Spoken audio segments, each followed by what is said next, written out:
Dakota's Turtle Island and the Dakota's Spirit Lake did not end at Chetek.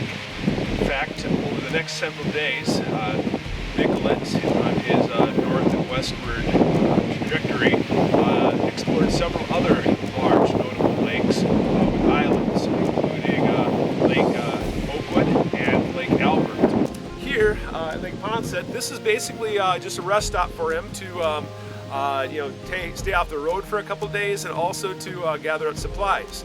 But it was here, kind of a couple funny things happened. To the voyagers, it was called Lac des Amourets, which is Lover's Lake, mostly because of the proximity between the two lakes that essentially share a shoreline. For Nicollet, though, he always curious, he had to know what the name was that the Dakota used for it. And when they told him what the name was and he wrote it down and repeated it to him, he ended up at the butt end of a joke. As it turns out, there's two Dakota words.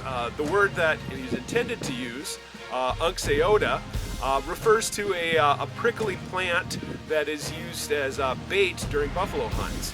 What Nicollet wrote down, however, was Lake Unxe, which is the equivalent of saying lake full of shit.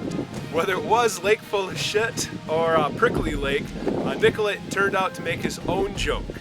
Back in Washington, D.C., when it came time for putting a name on this lake, instead of using Lac des Amourets or Lake Unxeota, instead what he ended up using was Lake Ponset, who was his Washington, D.C. Nemesis, friend, counterpart, politician, the man who wanted to put up forts throughout the Midwest and whose funding helped get his expedition. But Nicollet, by this time, had learned to love the Native Americans, and he realized it was a bit of a paradox what he was doing versus what the map would be used for. Unfortunately for Nicollet, the expedition once again took another turn when one of his hunters in the expedition, a guy by the name of Maxime, was wading into a swampy area by the inlet to be able to retrieve one of his birds, got stuck, fell in, almost drowned, and ended up developing a lung infection.